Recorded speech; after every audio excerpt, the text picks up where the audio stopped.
So yes, today we are talking about monument production in Socialist Yugoslavia, particularly the production of monuments dedicated to the People's Liberation War, which was the anti-fascist struggle and the parallel socialist revolution during the Second World War in Yugoslavia.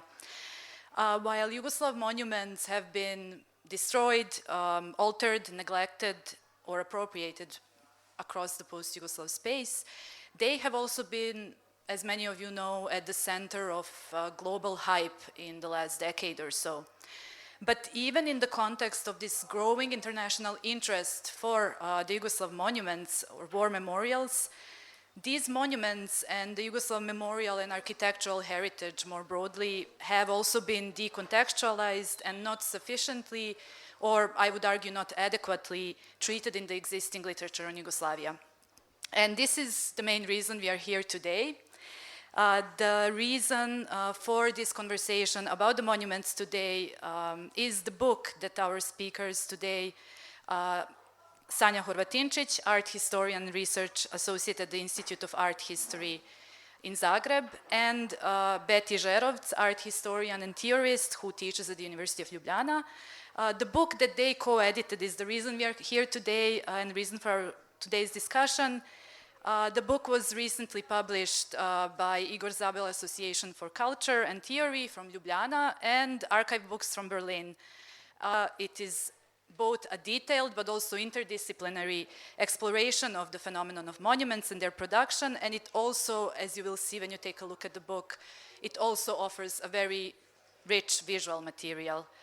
And the book examines the monuments. So Sanja and Beti are the co-editors, but also there are other authors, as you will see in the table of contents, and the book examines the monument first in their historical, but also in their international context, but also in the context of cultural policies, of memory politics, of commemorative practices, the social purpose of monuments, reception, evaluations by different audiences, perspectives on authorship, and finally, also the book reflects on the fetishization of Yugoslav architectural and memorial heritage. So before we start, I will just maybe hand some of these books, and yeah, as I said, you can take a look at them while we are talking, and yeah. They can circulate around, but maybe already while I'm walking around, I can ask Beti Žerovc first. How did the book come into being and what inspired you to co-write it? Good evening and thank you for the invitation. Actually, the monuments were not my topic of research, but I started to teach at the University of Ljubljana at the art history department in 2011. And actually then this trend, this monument, somehow they really became popular globally, and I realized that that is something that really confuses my students a lot. First of all, they were somehow, you know, the Balkan area is usually not perceived as an area that is doing something very artistically important, even hype. So that was one of the things that was for them somehow difficult to understand. Why now such enthusiasm for our legacy? Then they didn't understand why precisely for this heritage, for monuments. And further, also, the Yugoslav successor states, now usually they speak about their previous state as something horrible, something totalitarian, incompetent, and so on. So for them, it was also hard to understand how could they do something artistically so excellent. And then further, when we went into explaining that Yugoslavia had a great artistic and architectural platform, then we came to a question that for them was also puzzling but very important. Why would a socialist state build something something like that? The monuments that were so, in a way, abstract or semi-abstract, some of them really hermetic. Why would you, in such a state, do monuments for victims from all social strata in such a way that those people could really not understand them or at least enjoy their artistic excellency, because, you know, abstract art really demands education. So that was the question. Why would you build a monument? That means an ideological mechanism that should somehow convince Yugoslav that they live in an egalitarian state in such a way that somehow it was showing people that it's not like that. Because if you have a hermetic art object, this object is saying, I'm not for everyone, because to understand abstract art, yeah, you need education. Then further, they have questions about that. Can these monuments really transfer leftist, socialist values, or is that just something that we would wish that is so? Why now, when we have capitalism everywhere? Why exactly now we're so interested in them, and so on. So because, you know, this problem somehow lasted, then I made a seminar on the topic, and this seminar was then a basis for the book. That is also when I started to work with Sanja and with some other authors from the book, and we somehow kept this structure that is based on the questions of these young people now, and we tried to answer as good as we could. Thank you. Let's maybe try to map the timeline of monument production in Yugoslavia for the beginning. Sanja, when and how did the construction of these monuments begin? I will also use occasion to just say thank you to host us in Vienna. And maybe just to kind of follow up on what Beti mentioned, I was from the beginning of my scholarly work dealing with monuments exactly, and mostly in Croatia, and so it was a lot of my work was based on the field work and on the research in the archives. So this is in a way complementary to Beti's perspective, which is more theoretical and more related to art system, etc. So you will see that further on in the discussion and conversations that we will have. Yes, so monuments, as you can imagine, already started to appear and emerge during the Second World War. The Second World War in the former Yugoslav region was tremendously affecting the lives of all the people, and huge victims and participation of the population in the resistance movement, but also in other movements that were on the opposing side, caused the need, obviously, to commemorate. And this is where we already, during the war, have through some photographic images or some traces that were left behind, we have evidence of the beginning of this practice. And this practice was mostly relying on vernacular forms of remembrance, right? That was very often related to religious practices, and merging religious in an interesting way, religious and these revolutionary iconographies. And sometimes these merging continued even after the war, and we, in the early post-war period, we have even situations where you have a red star and the cross, together in some kind of constellation. And after that, with the development of more structured policies towards memory practices, we don't have anymore these explicit religious symbols.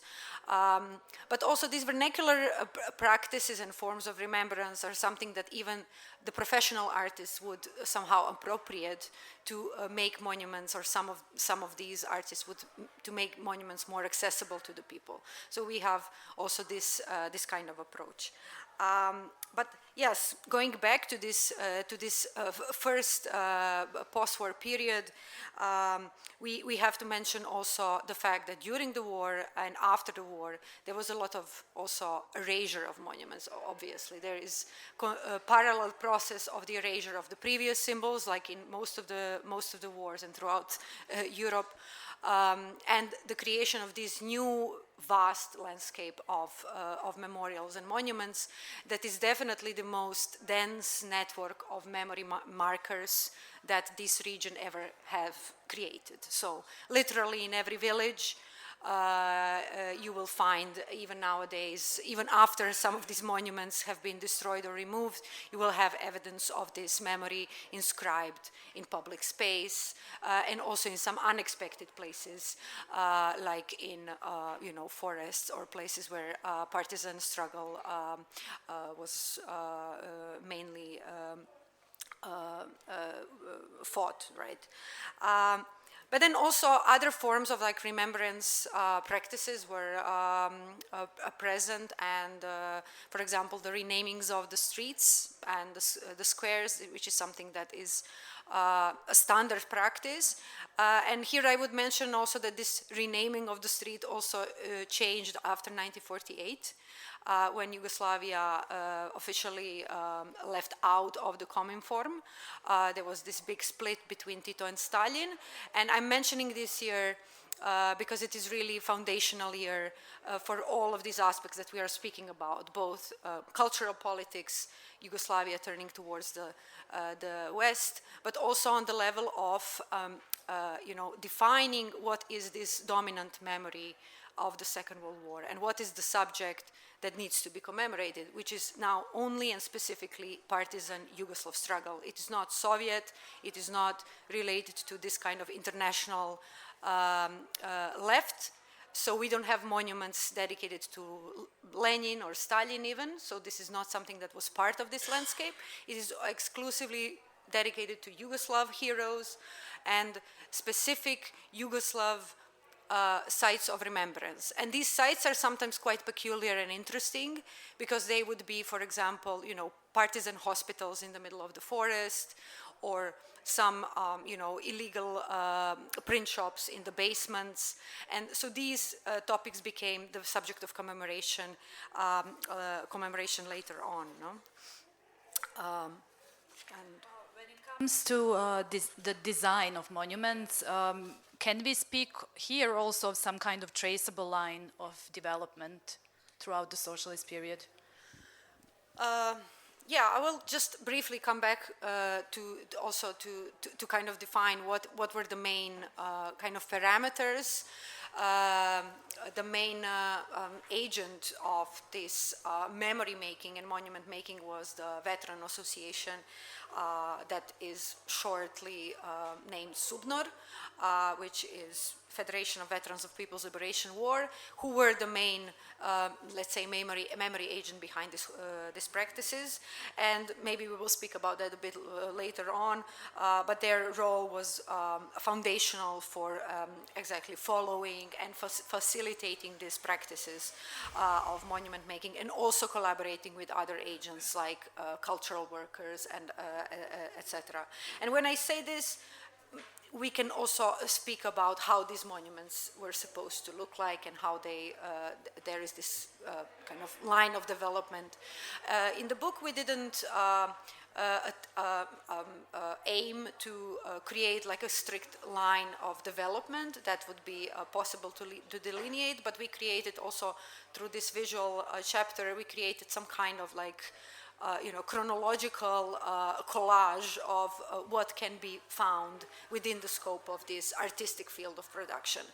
And as you could see, and especially if you're an art historian, there is very clear reflection of the dominant artistic tendencies and styles, and the influence of the introduction of this modernist paradigm in the 50s when Yugoslavia turns towards the West, which becomes dominant after the period of more like realist based sculptures, and then also some other tendencies that can be easily also reflected in this production. No?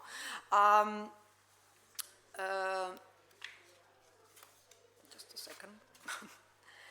So, yes, when we speak about, and I think that Beti will later on speak maybe a bit more about this development within the artistic field and how it was also a bit contradictory to the topic of representation. But when we talk about the line of development, I would rather speak about parallel lines of development, because if we look at this whole scope of different variety of monuments, this heterogeneity, which was very important for us to present in the book, which we also consider to be the big value of this memorial legacy, then we can actually see that it is a stratified field, that there is like different lines of development within this production, where most visible, obviously, is this high level of dominantly modernist production, but then also some other forms also of artistic production and models of production. So we have artisans, some like workshops that were engaged in, you know, local communities to create smaller scale monuments, which were also supposed to more intimately reflect, you know, these local stories or local histories. So they were not aiming so much for these grand narratives or big concepts and ideas.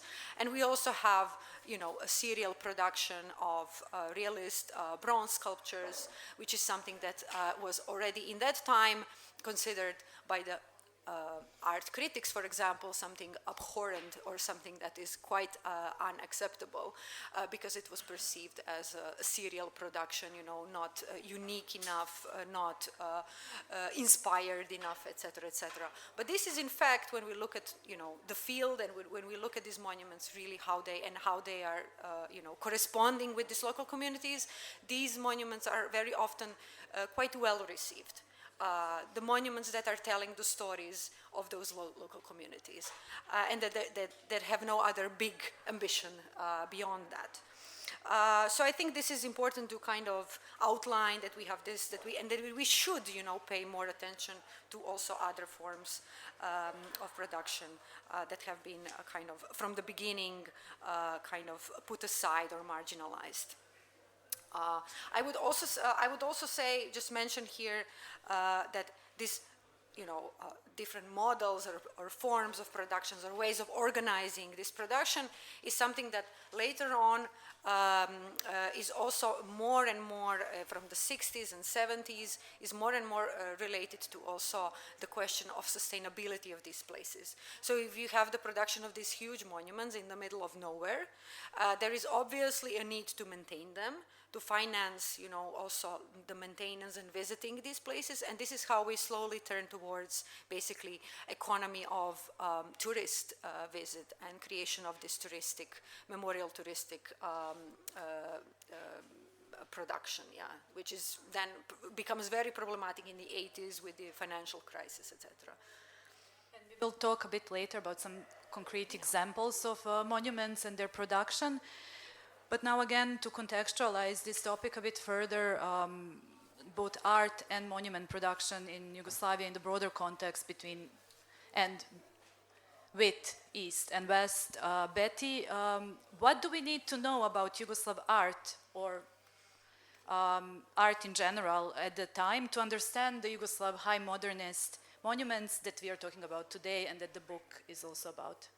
Mm-hmm. Yeah. When Sanja is speaking, she's speaking mostly about the whole production, which is very various.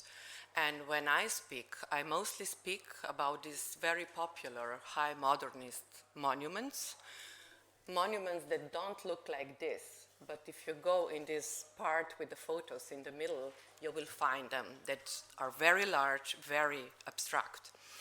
And very usually, if we really kind of synthesize the question about them, what makes them so weird, what is these problematic things that we cannot understand usually, is that first, why are they so well done? Why are they so excellent in regard to the Western canon as a public sculpture? It's very rare that you have such huge and such really well done things in the public space. And another thing that is important here to understand, and that people usually cannot really put together, is if it is so, why people didn't applaud at them, exhibit them in, let's say, MoMA or something already at the time, why that is happening only now. And to explain that, it's quite hard. So I will give an answer in 3 parts. The first thing that we have to know is that at the time, the West truly successfully propagated modernist art as the universal art that at the same time can be as a kind of a litmus paper that shows the freedom of some country. Which led to that we have also abstract art in the East, and even more of it, we have it in the third path, Yugoslavia. But this art could not be recognized in a way as good art in the West, because if you decide now that this is a kind of a litmus paper for freedom and democracy, then it is clear that it cannot be declared as a good art. So the problem for not recognizing this art at the time was actually this ideological process, and this was a true process. Now we know that even agencies like CIA were involved in this process. The second thing maybe that is important to tell is that what Yugoslavia had at the time as art was Western art. If we speak in terms of what is Western art, and if Austrian art is Western art, then Yugoslavia had very similar Western type of art. Especially after 1948, now when they had a quarrel with the Soviets, that led that until the late 50s, we had practically no cultural or art exchange with the East. So we were even more sucked into this Western orbit of art. Huge Western exhibitions were coming to Yugoslavia. Artists from Yugoslavia were traveling to the West. Very good example of what was happening is when they were building the biggest museum of the kind of the contemporary art museum in the country. That was the Belgrade Museum of Contemporary Art. Its creators spent months in New York with the people of MoMA. Not only its future director, also the architects. So this moment really was done on the principles as, let's say, MoMA in New York. Then maybe to conclude this story of non-recognition of this art at the time is that not only that it was a problem because ideologically it served this abstract art and so on as a litmus paper. Another thing that happened was also that we had a very similar art system to the Western art. The really great difference and very important difference was that we didn't have the classical art market that you had it in the West, which means that Yugoslav art could never achieve high art prizes. And because the Western art canon that is perceived as universal is something that is controlled practically completely by the art market, that was then an obstacle if you didn't have high prices to be inscribed in the canon. Here maybe it is interesting that now when we are in capitalism and when we have rich people, this is happening. It's happening according to their purchasing power. So this process that didn't happen then, now it is happening. How did the Yugoslav artists react to this paradox situation? And Also, how did the international context that you talked about and the obstacles also what kind of effect did that have on the monument production particularly? The artists from Yugoslavia and curators were, of course, not happy about that. They had a lot of exhibitions in the West, but at the same time, the canon was just ignoring them. So they were criticizing the Yugoslav art system all the time, although they were doing, I would say, really great and much, much, much better than they did in the first Yugoslavia. But also what happened is that they were more interested in projects that artists in the West would not be interested, because they would be, if they would be really good, somehow sucked into the art market. And the field of monuments was then a field that they were interested in, because there you could do very autonomously, with great support, huge, very complex public sculptures, and be also really well paid to do that. So they were interested, that those that were really good, into something that is not so common, let's say, in other countries. What happened then further is that after, let's say, 10, 15 years, those monuments were less and less dedicated. They were less and less commemorating the dead, but they were more and more becoming monuments sacralizing state dogma, revolution, and so on. And Yugoslavia took this task in a way very seriously. They supported the making of monuments really well, but at the same time, they didn't take it as ideological task par excellence, where they would control it, but at the highest level, they somehow gave full autonomy in this field to the major artists and the major architects. And that is when we got then this specific twist, that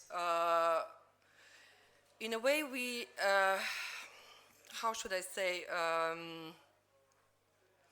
we got the idea that those abstract forms could revolutionize the recipient. So a very, very Western, very bourgeois mythology about the power of art was implied in the monument making.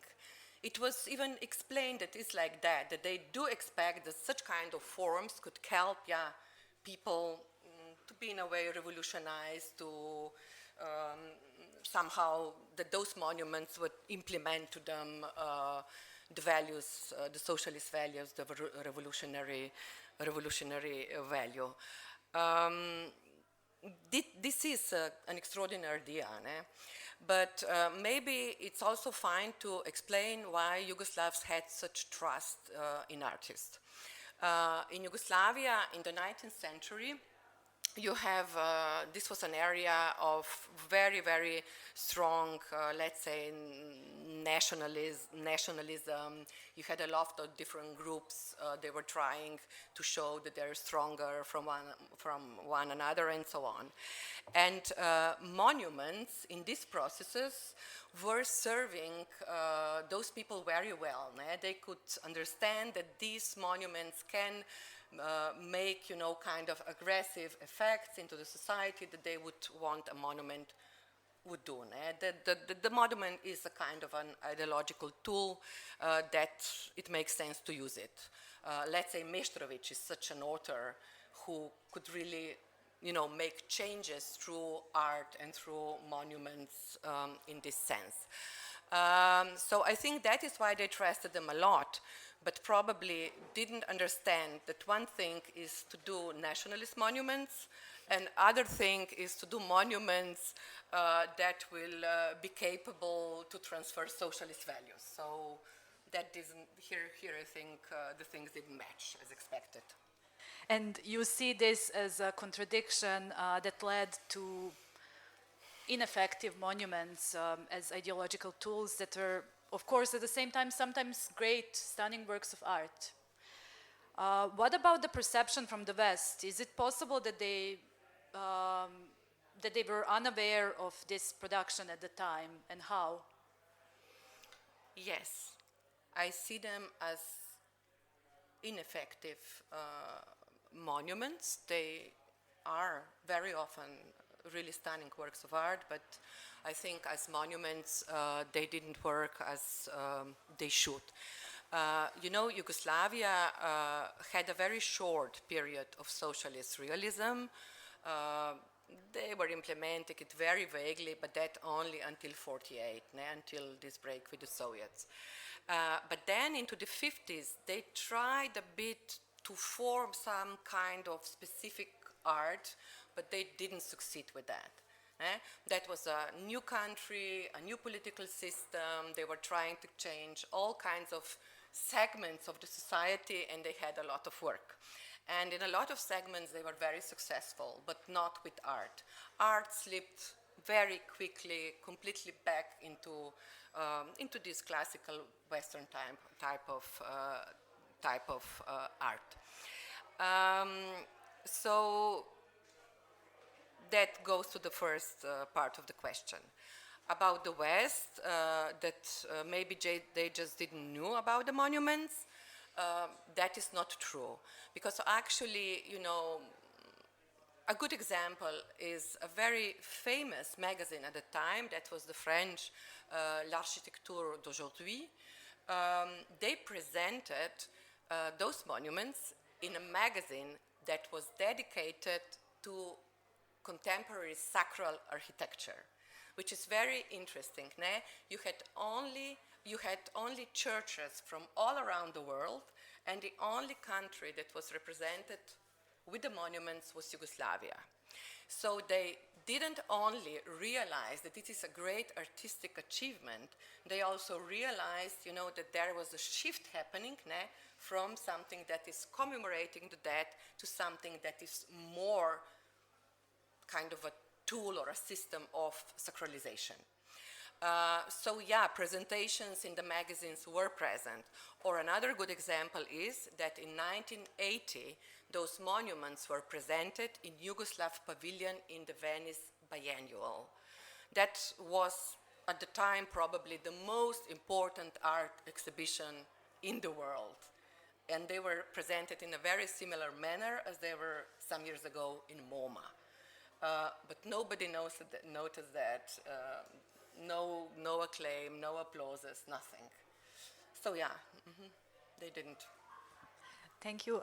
Sanja, you talked about the post-war period at the beginning. Maybe we could now briefly look at the situation in the late socialist period in terms of how monuments were related to socioeconomic context in Yugoslavia in the 80s.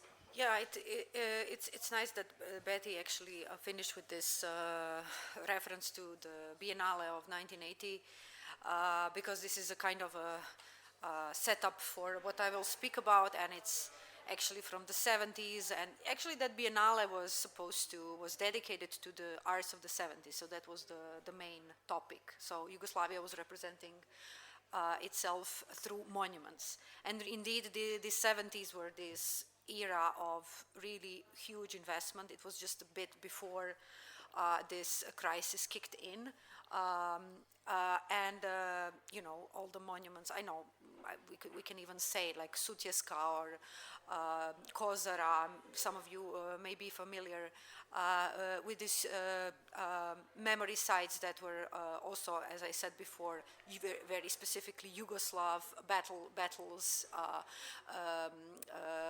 during the Second World War, when they were propagated as also touristic places. And when Beti also spoke about this investment in the object of monument, in artistic treatment of it, we have to keep in mind that it was also part of a bigger project that was happening on the level of, sometimes on federal level, sometimes on Republican level, where different stakeholders and different agents took part in this imagining how this object will function in this specific place. So it meant also the kind of physical planning of the site. It was very intricate and delicate, developing of these areas into, introducing roads, electricity, all this infrastructure that is going to support, the people coming there in this kind of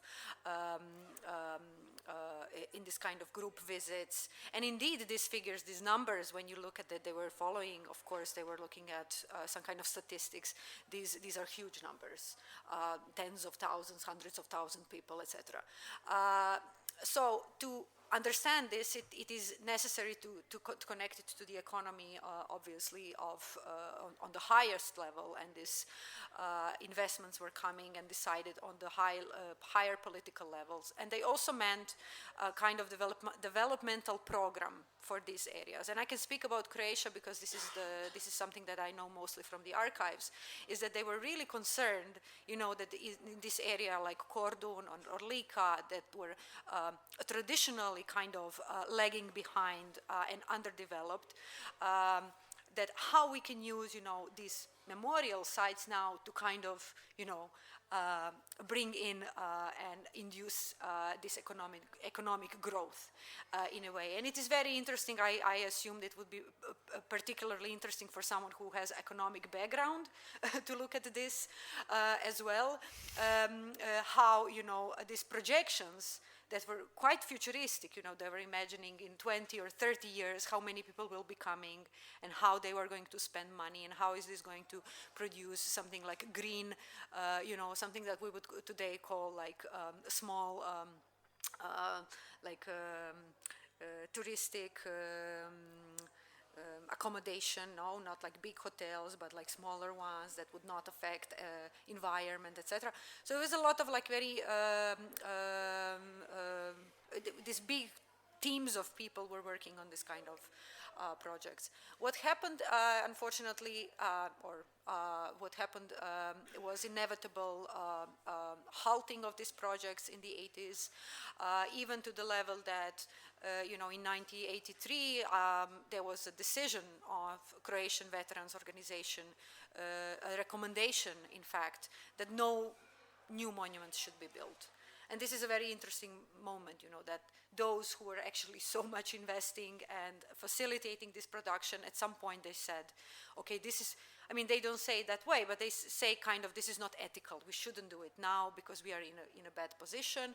And what we should do and what we should try to focus on is how to fix and maintain the existing monuments and how to socialize them. And I think this notion of socializing the monument is something that was very important in terms of the discourse of the veterans organization.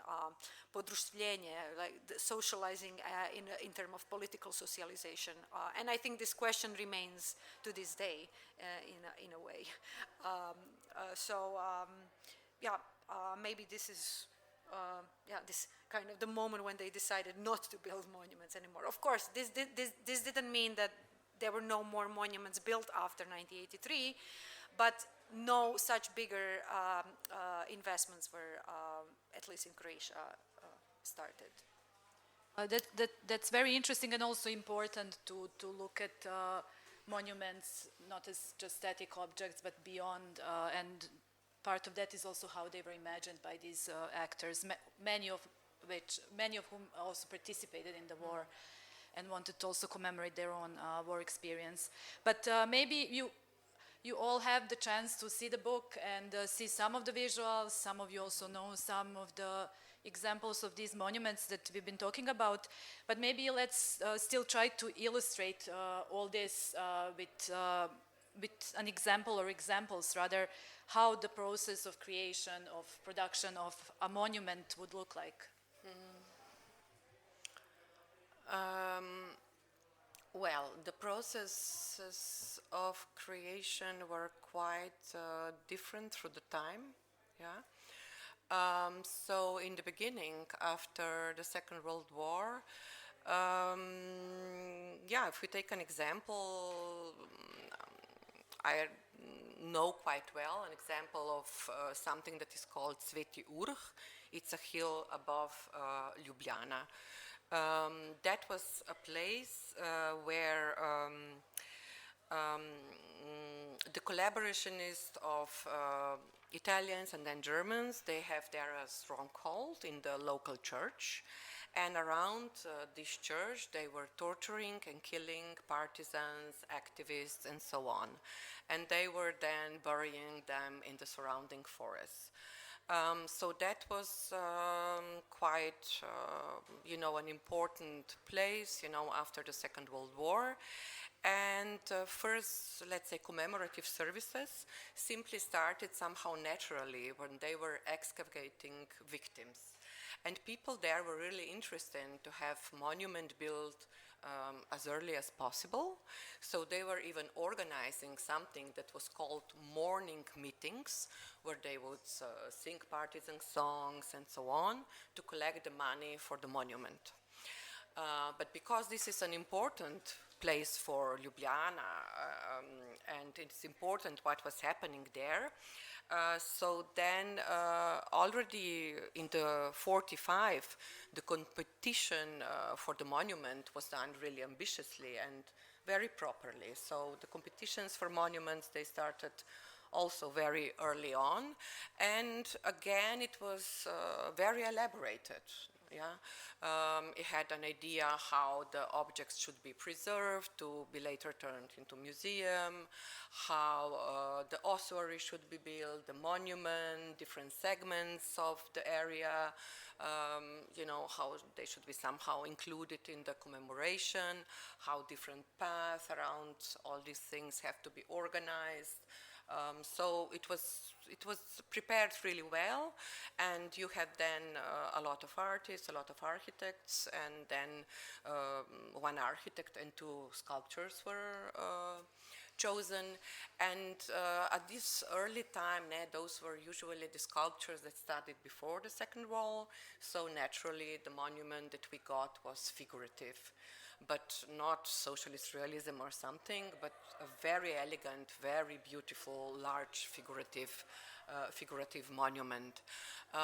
What's maybe interesting, it's also that after the Second World War, all these architects and sculptors, they had so much work because, monuments that were built were really in large numbers, so that then these monuments was inaugurated only in 1955. But let's say in the beginning, the story of building monuments is somehow still very simple, even if it's done well as it was here. But I think for more complex monuments, Sanja knows more.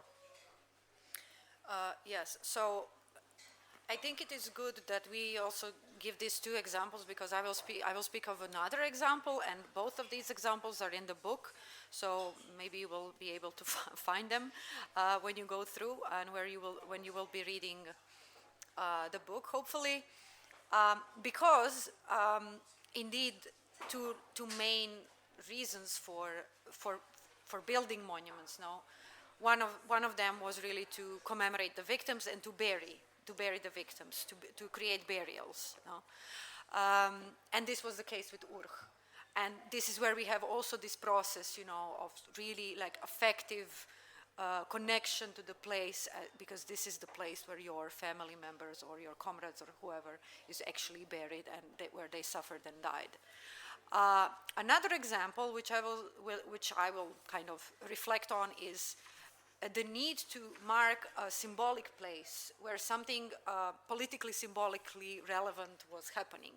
And this happened in one mountain south of Zagreb, very close to the border with Bosnia, Šamarica, where Serbian and Croatian partisan groups at the beginning of the war in 1941, where they met and where they decided to fight together against the occupier. No?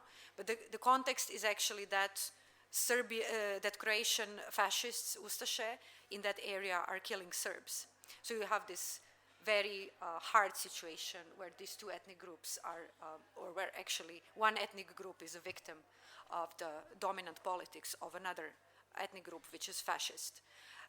And you have this exceptional moment where progressive communist groups are of these two ethnic groups, they come together and they decide, okay, we are going to fight together against fascism. And this is in the core of this idea of brotherhood and unity, which was this big slogan of Yugoslavia. So in that case, this monument that was built at the place, where they met, it is just simply a meadow in the middle of the forest, where a monument was built already in the 50s to kind of, recreate this meeting of the progressive forces of the progressive politics. What happens later is interesting because it's related to what I was speaking about with these big developmental projects.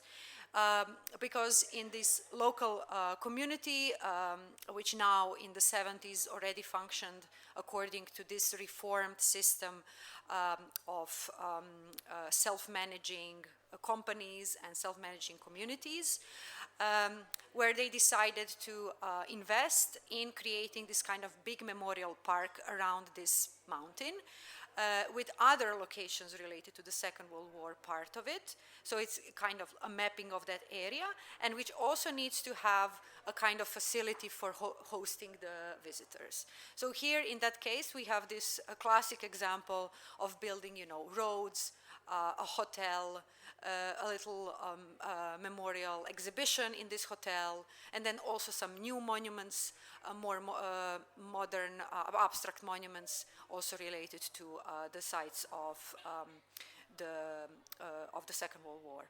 And also what is interesting in terms of, for example, financing, we heard that at the beginning there it was more like donations and collecting money, some kind of crowdsourcing, crowdfunding moment. Here you have more of like, local meat industry, very big, powerful company was, a sponsor of this memorial area. They were advertising together, in the newspapers, come and visit Šamarica, this is the place to spend the weekend, etc. And it was a quite a popular place in the 80s for the surrounding area, but that didn't last long. And unfortunately, in the late 80s and early 90s, we have a very, very tragic situation in that area again, with re-inflammation of that ethnic conflict. And the war of the 90s was quite harsh, and the whole complex was destroyed. It was actually even used by the military to military purposes, and also it was a site of some new crimes. So this is one example that shows this huge, also in a way, contradictory and in the end, yeah. I would like just to add something. We believe that monuments are difficult to explain.